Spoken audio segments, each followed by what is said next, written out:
Welcome to Grounding Ascension, where we explore topics around activating and integrating our I am presence, coming back to our true selves.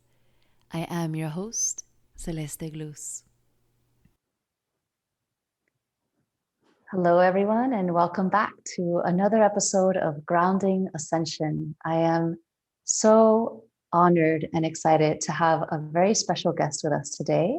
His name is Phil Borges, and he has an incredible amount of experience in spiritual awakening and being in the midst of shamans and healers and people who have experienced what we call a spiritual awakening, a spiritual quote unquote crisis. Just a little bit about Phil. He has over 25 years of documenting Indigenous and tribal cultures, striving to create an understanding of the challenges that they face. His work has been exhibited in museums and galleries all over the world, and he's written many award-winning books. I found Phil through one of his amazing movies, Crazy Wise, and it blew my mind. It really grounded my experience and it gave me a lot of hope as to where we are as a humanity and where we're going. So thank you, Phil, for doing that work, for being the amazing soul that you are. And I'd like to hand over the mic to you. And how would you like to start this? Do you want to give an intro of yourself and your work? Yeah, well, thanks for inviting me, first of all. And one thing I just want to clear up is you said I have a lot of experience with spiritual emergency, and I do, but it's secondhand experience. I've interviewed many, many people that have gone through a psychological crisis or a spiritual emergency or whatever handle people want to put on it, going into non-ordinary states. But myself, I haven't. So I am very curious about it. And I know we were just talking a little bit about your experience before we came online here. And so any questions you have of me, what else can I add? Today I'm actually sitting down and looking at a manuscript. We started doing a book of my life experiences, a friend and I. And I just reviewed it in the last day or so for the first time. And it's amazing how much that entity I call myself changes in terms of my beliefs, my desires, my fears, my values over time. It's just like there isn't really any constant self. It's, as the Tibetan Buddhists say, it's an illusion, this idea that our self is this something separate from the whole. But that's what's on my mind right at this moment, because I just got through finishing that. But anyway, yes, anything that you want to talk about, I'm very anxious to talk.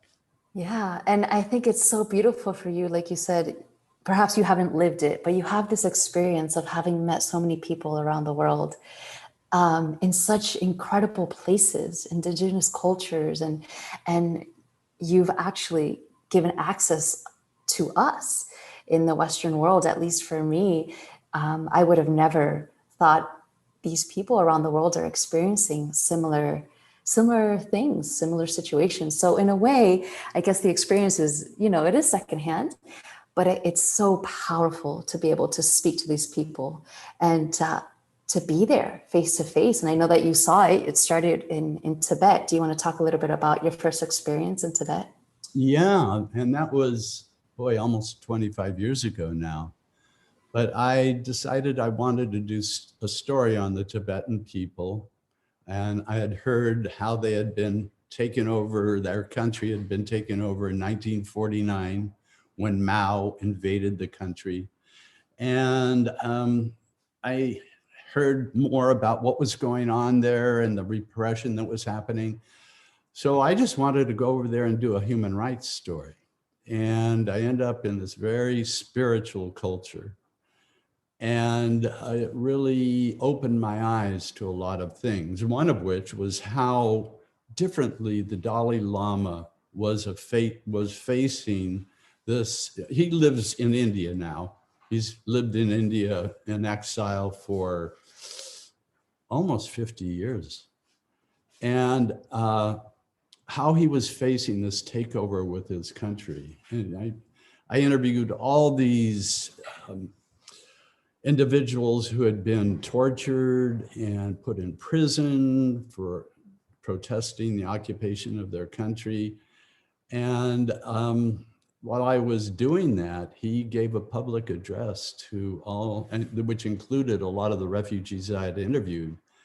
And in his address, he said something I'll never forget: treat your enemies as if they were precious jewels, because it's your enemies, not your best friends, that are going to help you deepen your patience and your tolerance on the way to your own enlightenment. And I thought, this is a very different way for a leader that usually uses anger and to come to power. So that started it. And then I was invited by a friend of mine to go and watch the Dalai Lama's oracle. And these people are called Kutins in the Tibetan language.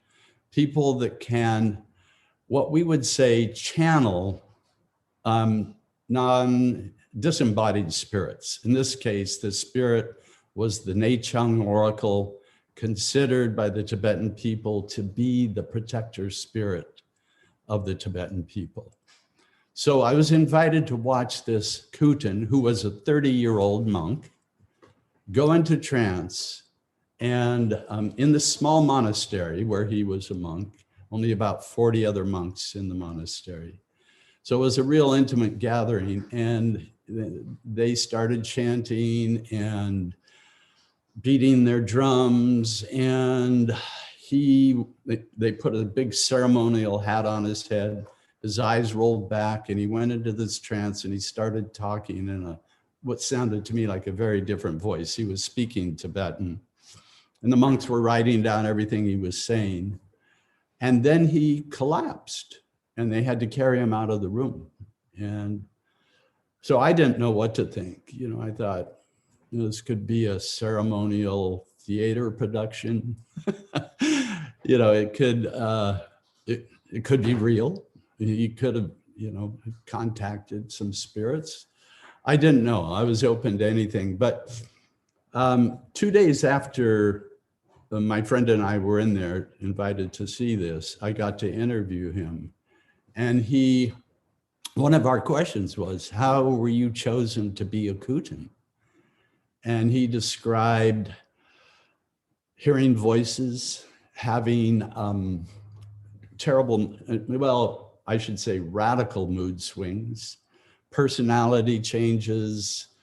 He thought he was dying. He had electrical jolts going up his spine. He said they felt like I was being electrocuted at times, which some people would now call a Kundalini experience. So I just thought it was interesting. He was describing things that in my country would often be diagnosed as a psychological crisis of some sort. So that was my first experience with coming across somebody like that. And while we were interviewing him, when he was just the 30-year-old monk, Tuptim Norbdrup is his name, he came across as this very sincere, he spoke a little bit of English, and very sincere young man that he wasn't, I could tell, he wasn't the type that would be putting on a show for somebody. And how, after that, they took him to the Dalai Lama, and the Dalai Lama asked him, do you really want to become a Kutin? Because evidently it's a pretty hard life doing that work. And he said, yeah, I do. And he's I've interviewed him since that time down in Los Angeles. He has a temple in Los Angeles now. And he's 53 and very light, like the Dalai Lama, very light and funny. And so, yeah, that was my experience. And it was shortly after that that I was doing another project in Kenya. And I came across in the Samburu tribe, which is up in northern Kenya. And I came across a woman there as I was going around telling a human rights story again. And she was known as a famous predictor in her tribe. Her name was Sakulan. She's the picture on the cover of the Crazy Wise logo. And she was the mother of 5 children. She was 37 years old. And she told me the story of when she was 14, starting to having visions and hearing voices. And her grandmother, and she was very frightened. She thought she was dying as well. And by the way, I've heard that from many of these shamans in different parts of the world, that thinking they were dying. And in fact, they call the process they go through the little death to become a shaman. They die to their old way of being and are born into a new way of being in the world. But anyway, her grandmother took her aside and said, you know, you've got a special sensitivity. It can be very valuable for the tribe. Yes, it's difficult. You can learn to manage your sensibilities, and she put her through an initiation of some sort, which I never did find out exactly what it was. But it just, that happened about 1.5 years after I'd met the Kutans. So all of a sudden I met 2 people that Sakulan's a very famous, what they call a predictor in the Samburu tribe, or a visionary, I would say, and a healer. So there were 2 people there that had the same story. So when I was doing my human rights work from then on, if I went into a village or a tribe, one of the first things I would ask is, who are your healers here? And so I could be able to interview them. And so I did that for the next 25 years. That's amazing. And I want to ask you so many things on just what you just said. But first, I want to touch on the fact that it's your passion for human rights. I know before this, you were actually an orthodontist. So I love that you had the passion, the courage to go for what was inside your heart. So you were a human rights activist in your own right for your own life. But never thought of that. I find it interesting that it's your passion for human rights is what has gotten you to explore this other side of life.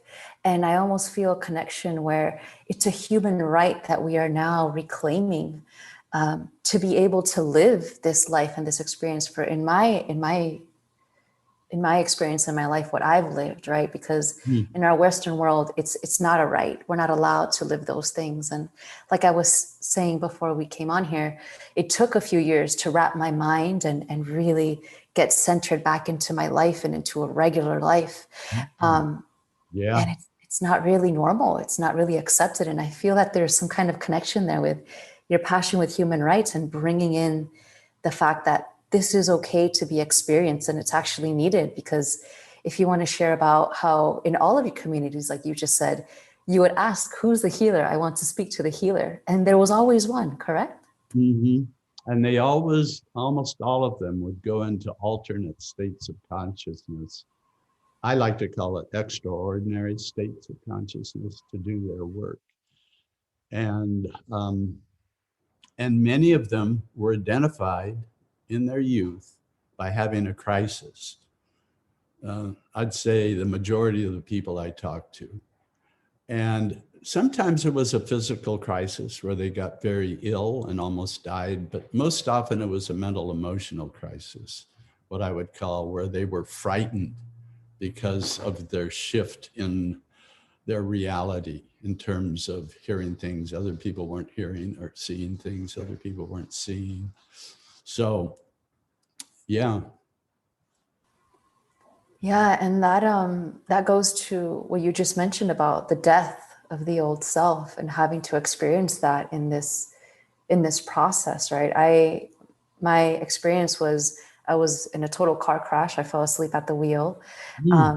But that didn't actually spark the spiritual awakening. It happened just shortly thereafter. It was like I was in a fast forward roller coaster in my life. And I You did. had your spiritual awakening first, and then you had the car crash. Oh, no, just the car crash first happened. Oh, okay. And then I remember actually waking up the next day from that car crash and not recognizing my body, not recognizing my life. And I knew something had shifted.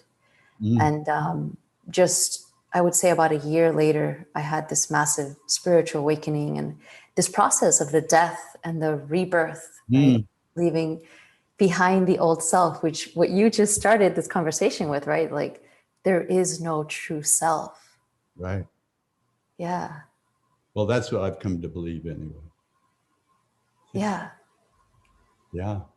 And it's such a, I mean, in terms of being, in terms of being separate, you know, our self, what I call Phil Borges here, is just a series of narratives that I've been told, or I've told myself over the years, and it's really a concept in my brain that isn't there when we are born. It's developed. A baby, a newborn, doesn't have that concept of the mother's breast being not them, or the mother's face not being not them, or whatever their first visions are. It's all them, and they're all one with it. And we, through our language and our enculturation, and that's different in different cultures, of course, build that separate ego sense, that separate ego self, which is a concept. It doesn't have any reality in and of itself. And but we need it to operate in this culture. It isn't like you can completely lose it, but it seems like people that go through an experience like you have get a glimpse of that unity at some point, of when that ego self is either partially disabled or disabled, and they get that sense of unity and oneness with everyone and everything. And as far as I can tell, after interviewing well over 100 people who have gone through this, and the ones that successfully navigate it, they come out the other end with a lot more empathy and compassion because of that realization. So, yeah, the fact that so many people that go through it end up homeless, end up in jail, end up chemically incarcerated in a way with these heavy drugs. And I want to say also, which we said in the film, I'm not against medications. In a crisis, they can be very useful. As a long-term solution for somebody, not as good. They have a lot of very serious side effects, and it interrupts that process that wants to unfold, it seems, that wants to unfold in becoming, again, dying to your old self and becoming that new self. yeah. And this sensation that you talk about, oneness, right? Being able to feel that, it's beautiful and it's blissful. And at the same time, it can be one of the hardest things to navigate. One of my experiences, well, oftentimes was completely falling into the oneness state and the inability to really live a normal, grounded day-to-day life, because you almost lose the sense of what you just said. You lose the sense of self. And if there's no sense of me, Celeste, well, what's the point of living, right? And what's the point if everything is one and I'm just universal consciousness? And this division that naturally we need, it helps us identify and come together in our differences. It's something that's very hard to navigate. And when we add medications to it, oof, I mean, I know that you had interviews with people who have been on these medications, and yeah, how do you see a shift in the pharmaceutical side, or maybe the pharmacists that are giving these prescriptions? Do you see a shift happening? It's usually the psychiatrists that give them, Right. in terms of prescribing them. Yeah, I do. I mean, first of all, it's not working very well in terms of, well, if you look at not only going into extraordinary states of consciousness like you did, if you look at depression, anxiety, addiction, all those other mental illnesses, quote unquote, their depression rates around the world are at an all-time high and accelerating. Suicide rates, especially amongst teenagers, are accelerating, up 24% in 10 years. I mean, it's horrible. And so they know the system as it isn't effective. You look at the physical side of medicine, and you know how we've conquered certain diseases with our antibiotics, and you know you can see all the progress there. We haven't seen that on the psychopharmaceutical side of things. Things are getting worse, not better. So they realize there's a problem. And I presented Crazy Wise at the American Psychiatric Association's annual convention in New York a couple of years ago. And of course, the people that were kind of open to, 13,000 people went to this convention, and I had a room that held 200 people. But so the people there were the people that were open to some of these ideas. But, the conversation after showing the film went on 3 hours. And it was mainly who's responsible for changing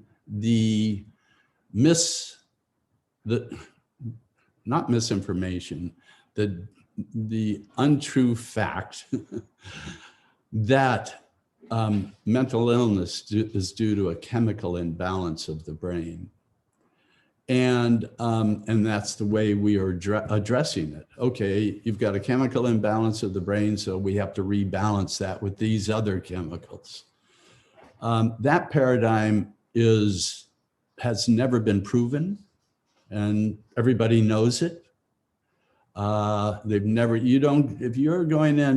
you went to the psychiatrist, I don't know if you did, but if you go in and to find out what's wrong, they're not going to take a blood sample or a spinal tap or anything physical. They're going to just ask you your symptoms and look at your behavior. That's it. Listen to what you're saying. So there's really no physical signs of somebody going into a crisis or somebody in depression, that sort of thing. Yes, after you've been in a state like that for 20 or 30 years, they'll see changes in the brain, but not when you're first going into it.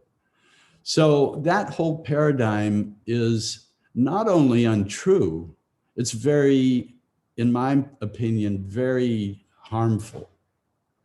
Because if you're 20 years old, when most of these things happen, in the early 20s, late teens, early 20s, and adolescence, by the way.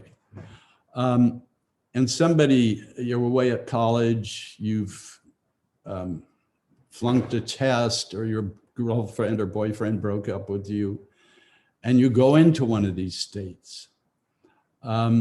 and you're rushed to the emergency room and strapped down, either in an ambulance or in a police car, and shot up with drugs.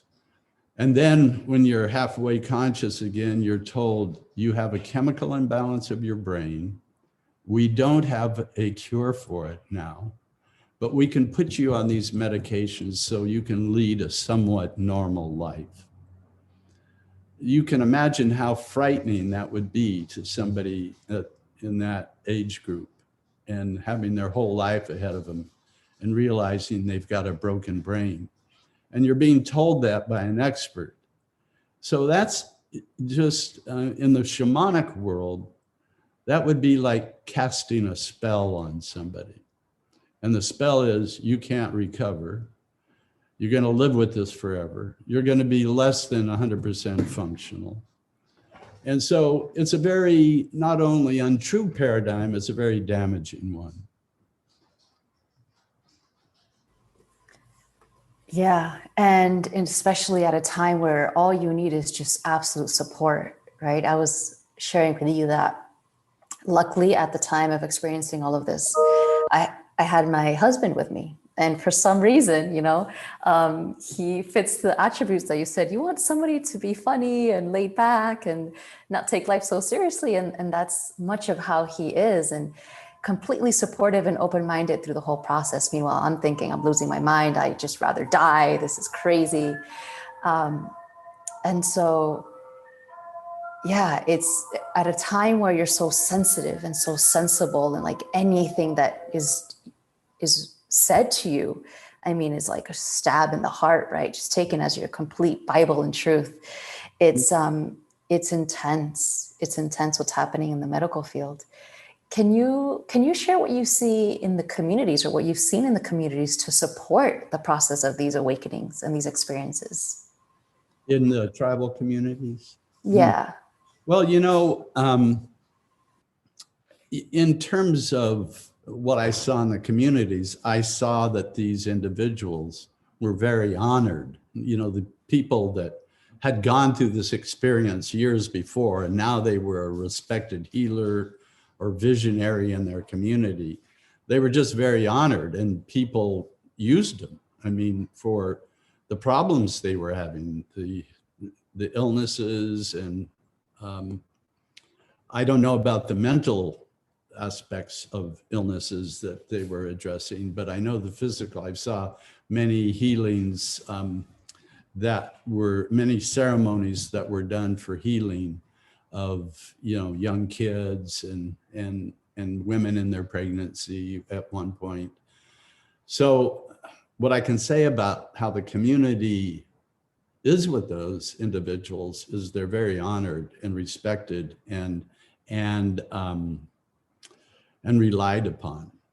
Now, there is an exception to this, and it happens mostly, I've seen it in the Amazon and the Ecuadorian Amazon specifically, where, and I saw it once in Kenya, where a person gets this power and misuses it.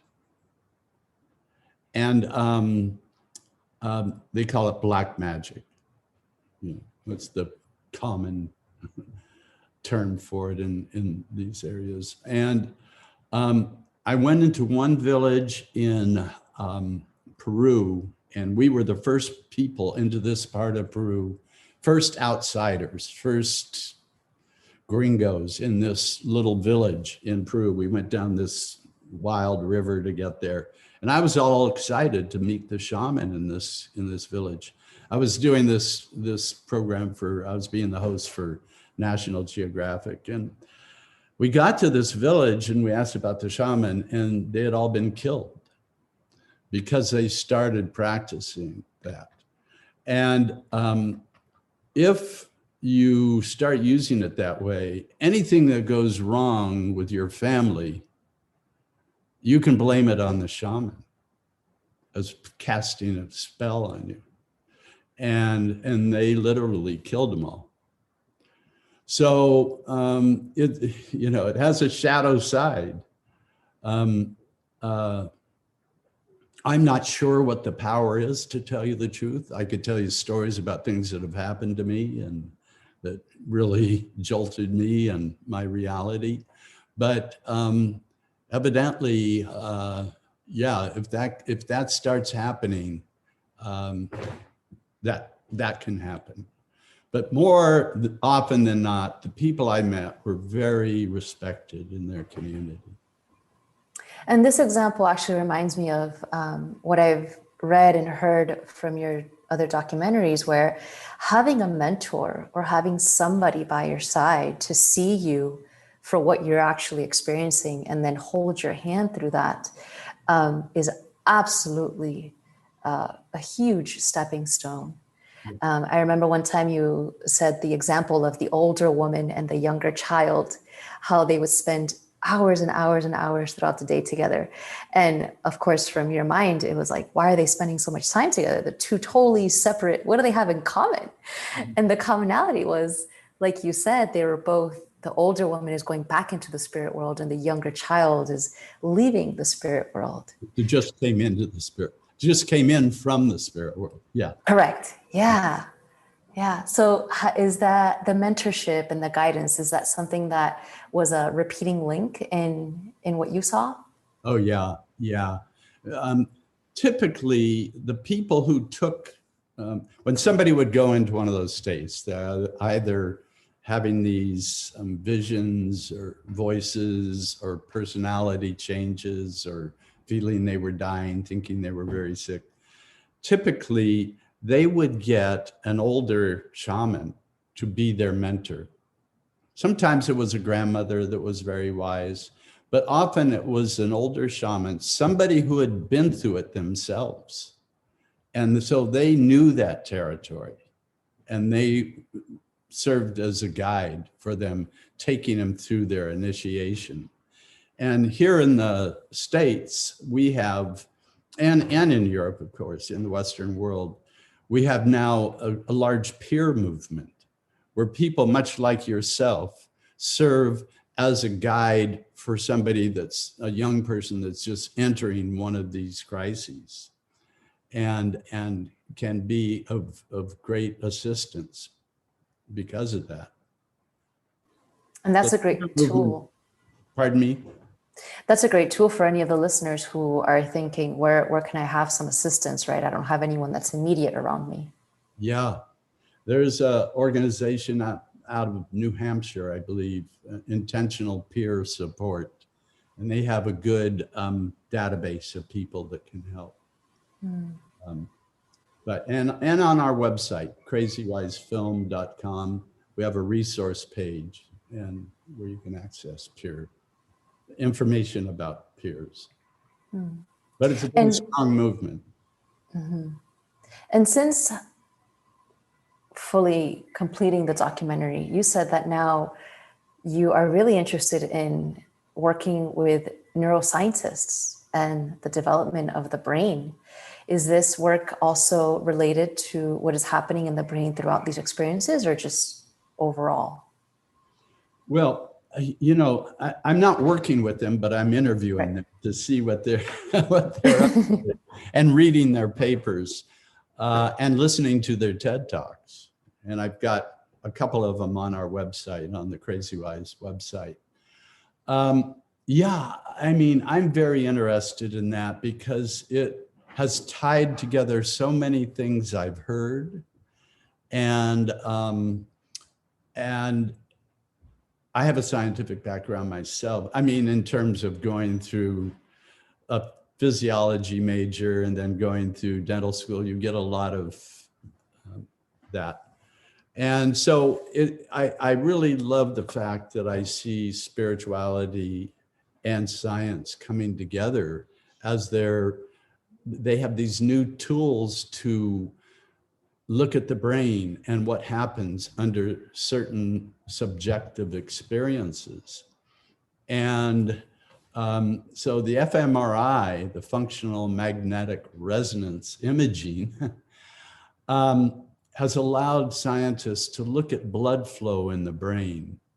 And so to look at the change where that blood is, because the brain uses a tremendous amount of energy. People don't realize that, but it uses about 30 to 40% of our total energy. And so it has a huge blood supply. And so when somebody is in a certain state of consciousness, you can measure where that blood is flowing, what parts of the brain.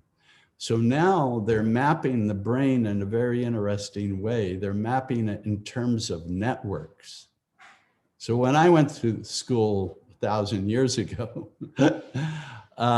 they mapped the brain in just, this part is the vision center, this part is the auditory center, this is the motor of the hand, blah, blah. You know, it's called the Penfield map. Well, now it's gotten so much more sophisticated that they're measuring these networks, and these networks do interesting things like our sense of time, our sense of self. Where does our sense of self reside in our brain, and how is it built? And it talks about another thing that I find very interesting is what they call predictive coding. So we see the world, and there's, if you go on the internet, you can see various demonstrations of this to prove it to yourself. But we see the world through a lens that is built by our prior experiences. We don't see reality for the raw data coming into us through our 5 senses. And our interpretation of that data is our reality. It isn't reality. So that is interesting because that predictive coding is also housed in the same network called the default mode network as our sense of time and our sense of self. Our sense of self is really a predictive code. And I'm talking a little bit fast about all this stuff, but without illustrating it, so it may be hard to understand. But that predictive codes, when they disappear, when that default mode network shuts down, can be totally frightening. And like I've had people say, you know, when they've gone into their crisis, their psychological crisis, they would say something like, it was like flying a 747 packed with passengers, and all of a sudden the controls aren't doing what they used to do. And the panic that you would feel being responsible for that plane. And so when that happens, it can be very, very frightening. And I've had people describe it in various ways, what they felt. I had a girlfriend go through it, actually, a long time ago. And she had to stay in our apartment, and she just shook for a week. I mean, she couldn't leave. And she would say things to me like, I don't know where I end and everything else begins. And she was having that, I would call it now, I didn't know what it was back then. It was like, whoa. I don't think I was as good as your husband, but I think I was good enough that she got through it. But I stayed with her, and yeah, I was curious. I wasn't frightened. I was curious. I think that's what saved the day. But like I was telling you earlier, most people who are heavily invested in the person that's going through it, whether it's their child or their lover or their friend, get frightened. And that's the worst, or worried. And that's the worst state of mind to be in when you're around somebody in that state, because they pick up on it and then they get frightened. But anyway, the default mode network, there's thousands of papers written about it now. It was just discovered in 2001, and it's not that old in terms of but now there's all this interest in it. And they're studying it through using psychedelics. So how can you put somebody in one of these machines and measure the changes that go on like you experienced? And one way is with psychedelics. You know, when psychedelics were first discovered, they were called psychomimetics, mimicking a psychosis. That's what they called them. And eventually they got around to the term psychedelic, which means mind revealing. Because the other thing, the default, and by the way, psychedelics shut down the default mode network. And I believe, although it's never been measured because it would be very unethical to do it, a person going into one of these non-ordinary states or crises. So they've been able to, with psychedelics, mimic what goes on with somebody going through one of these crises. And I believe that because it's so similar. Another thing that shuts down the default mode network, extreme meditation, going on an extreme meditation retreat. And a lot of things can happen in that. You can shut down the default mode network and your predictive codes can start disappearing.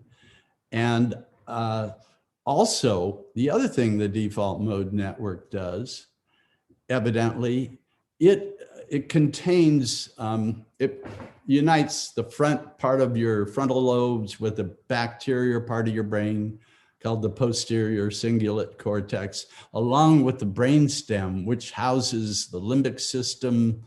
And that holds your emotional memory. So any childhood traumas that you couldn't resolve because they were too heavy at the time when you had them when you were a kid, those can come up. It's sort of the gatekeeper of those memories, the default mode network. So those can come up when you are in one of these states where it's shut down. And it happens when in people, in our movie, Adam, our main subject, in a Vipassana meditation retreat, which is 10 hours of meditation a day or more, 10 straight days in a row, silent meditation. Images of himself being molested as a child by his granddad came up. So it's all very interesting, what's happening in the world of neuroscience. So I think it's amazing what you're saying, that there's this blend happening between spirituality and the science fields. And like what we were saying before we came on here, I was explaining to you about my awakening to Lemuria, which to anybody in this reality, it makes absolutely no sense, even to me at the time, because I didn't even know Lemuria existed. So Lemuria was known as the ancient civilization that was connected to more of the spiritual aspect of ourselves. And so Atlantis is known as the ancient civilization that was connected to sciences. And both of these civilizations fell because neither were balanced. And it sounds like to me, which I think is so beautiful, that we have an opportunity here to bring them together. And you've seen it firsthand through your interviews and through the people that you've been exposed to. I can definitely say that I've had some psychedelic experiences with ayahuasca, and it is definitely the same as the experiences that I had. As a matter of fact, once I experienced ayahuasca, I said, I'm never doing this again because I already do it in meditation. And the sensations. Did it mimic what you went through in your crisis as well? Or was it similar to that? Yes, it was very similar because what plant medicine does, it makes everything very real, like at the forefront of your experience. So anything that you're not facing, anything that is hidden, like you're saying, these memories in your body that need to be seen and worked through, it all becomes present in the now. Time collapses and you have to be with it, and you can't walk away. You can't run away like in a normal daily basis. Oh, I don't have time for that. I'm just going to go to work. You're in it. Your whole body is shut down. And that's exactly what I would experience in meditation. I experience it still to this day. I'll be guided into excessively deep states of meditation for hours on end. It's just not as constant. I think when it first began, it was daily, back to back all the time. And now it's just a little more, I think when I need a little reminder, I get a little slap from the other side is how I say it. but yeah, these deep states of meditation, they shut, I always thought something was being shut down in the mind because you don't have awareness of the space around you, of what time it is, of what day it is. Mm. Everything disappears.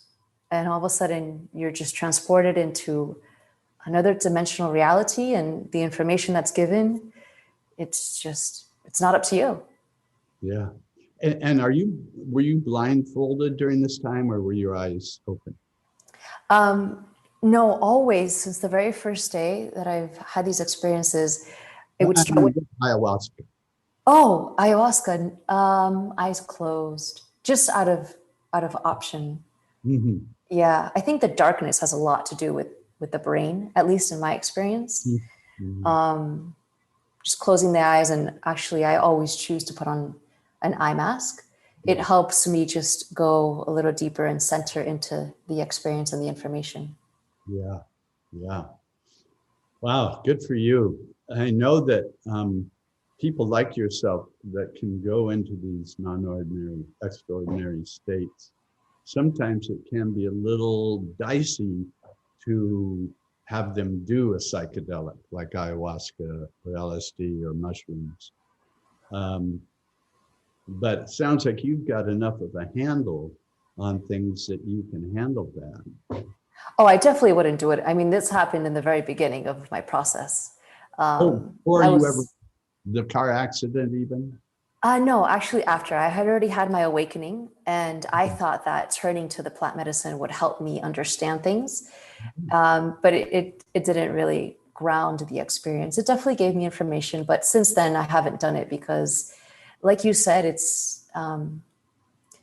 I just don't feel like it's necessary, and it's too intense for the mind and the body. Yeah. And what I've heard is for somebody that has a tendency that can go into those states, somebody like me that can normally, um, I haven't done any for a long time. You know, I have a history of being in the San Francisco Bay Area during the hippie movement and when all the experimentation was. I did experiment a little bit, but I haven't done any of the therapeutic psychedelic trips that are going on now, or the ayahuasca experiences. I filmed them down in the Amazon, but I haven't done it myself.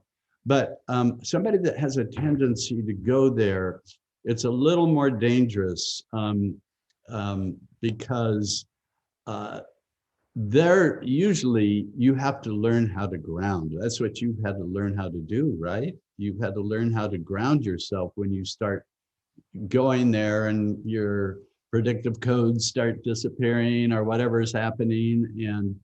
And what brings you back to this reality here? And what I learned from the shaman is somehow, and I don't know what they were taught, to tell you the truth, because when I was doing the interviews with the shaman, I had no idea I'd be doing a film like Crazy Lives. I was a human rights guy. That's was my main. I just had this side interest. But what the shaman's talent is being able to go into other worlds and come back, to be able to reground themselves. And they're very good at going in and going out of these trance-like states and alternate states of consciousness. Yeah, and that's, Somebody that isn't can be, you know, they want to ground and they can't get back as easily. They can't do themselves. yeah, and I've definitely experienced that where I couldn't come back, or I didn't know how to, or you don't know. It's the integration, right? And Yeah. that's quite a skill. I think I'm still, even to this day, learning. And Mhm. How did you learn that? How did you learn how to integrate and ground? that's a good question. For a long time, I didn't. We were living in New York for a long time, so that was very sensibly overloading my system. Mm. So the grounding was almost not there, I would say, in New York City. Once I got into Miami, I realized that it was the nature, like just something as simple as putting my feet on the ground and sitting Mm. outside in the sun, or for me specifically, nature and water water is a big key element for me. Got it. Going into the That ocean. a lot, by the way. What's that? I hear that a lot.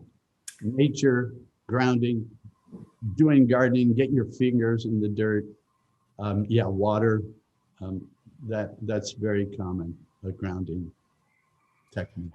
Sometimes, sometimes it feels like we're just kind of like cell phones, but in a human body. And the earth is our electrical plug. I like to think of it like that, and if we don't plug in often enough, I think some of us will feel the side effects. Yeah. Oh, yeah. Oh, yeah.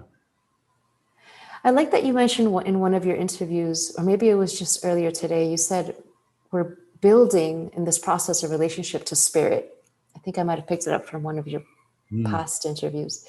And there's this process of doing that, of building a relationship to spirit.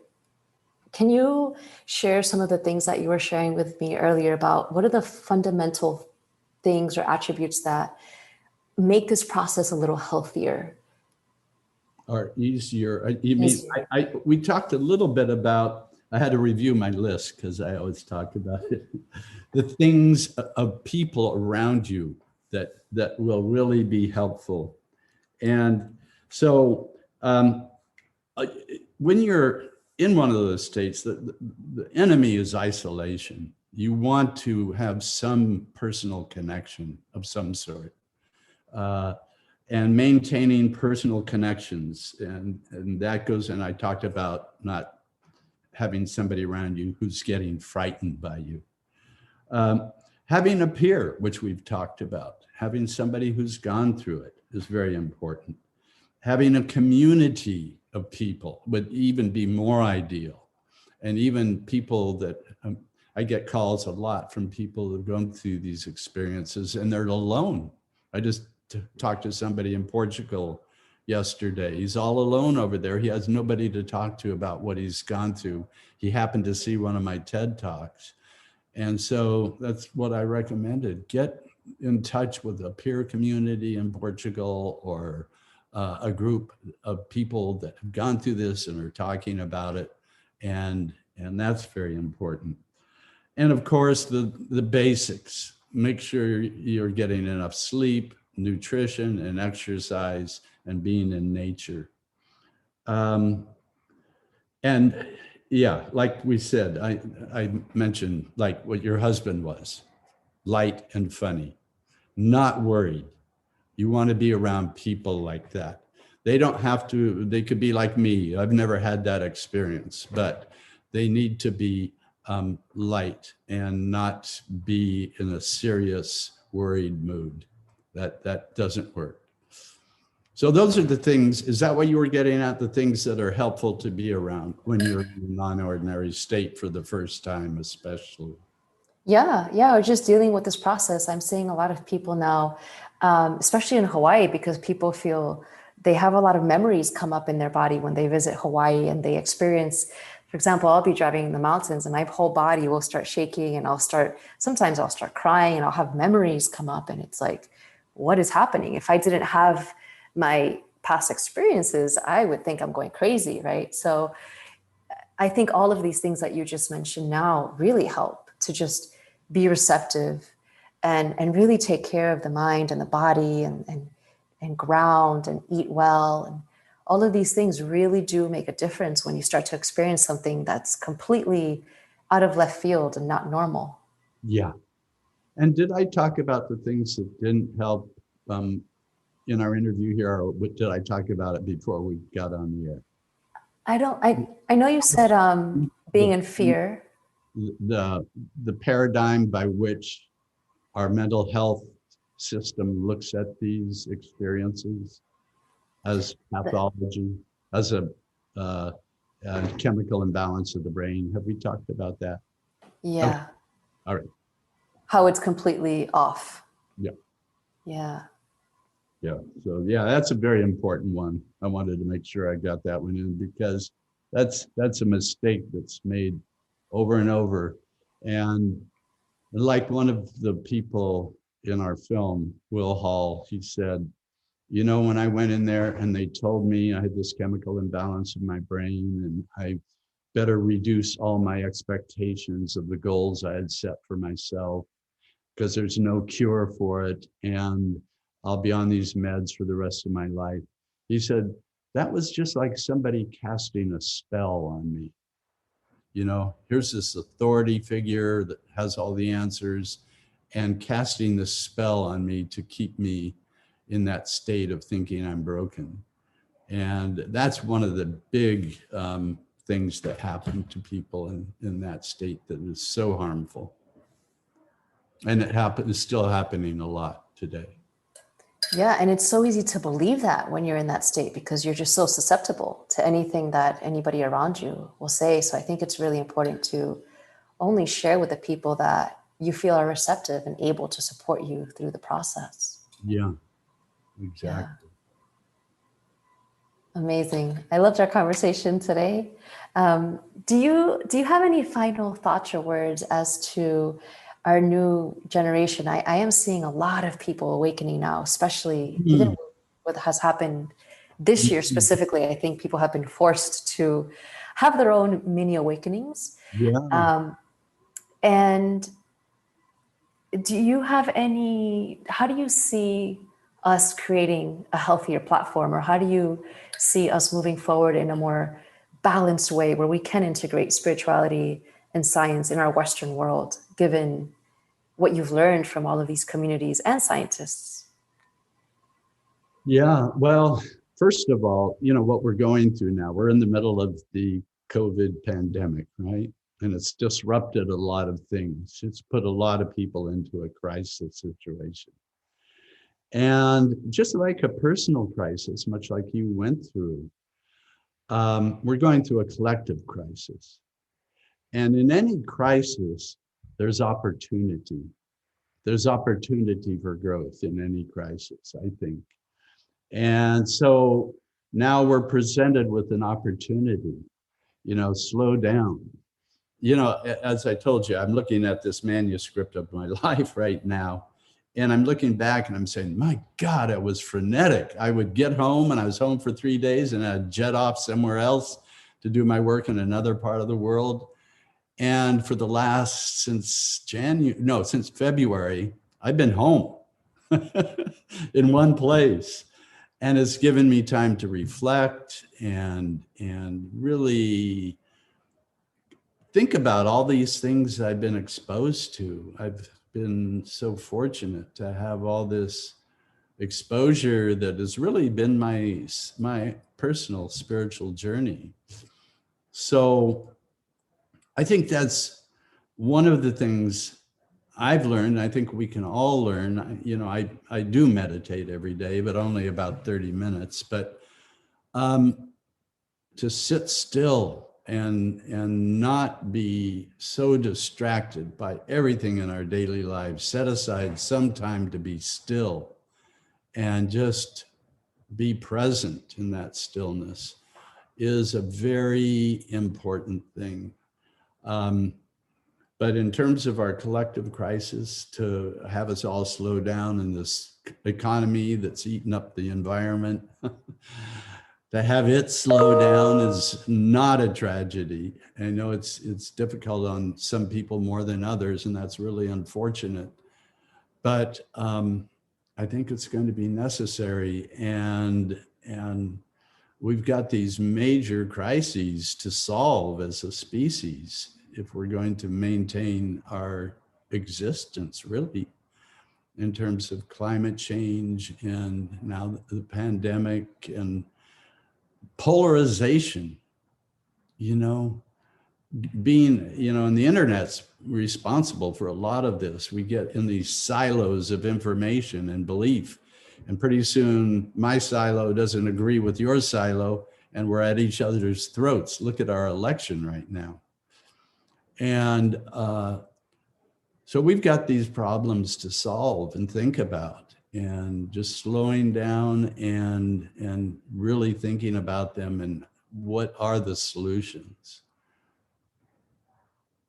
Other than that, I don't know. Yeah, I think if we all did that, right? If we all did that, even like you said, 30 minutes a day in meditation, being more present, slowing down, Mm, we would find more creative ways to come together, to find that balance between spirituality and science, right? Lemuria, Atlantis, just bringing back together our true potential as a human being, and supporting each and every one of us for our own journeys and the stories that we're living. yeah, yeah, definitely. Yeah. Well, thank you so much. It's been an honor to speak to you. Do you have I anything can else say that the you? same. Very much Yeah. an honor to speak with you. Thank you. Thank Yeah, you.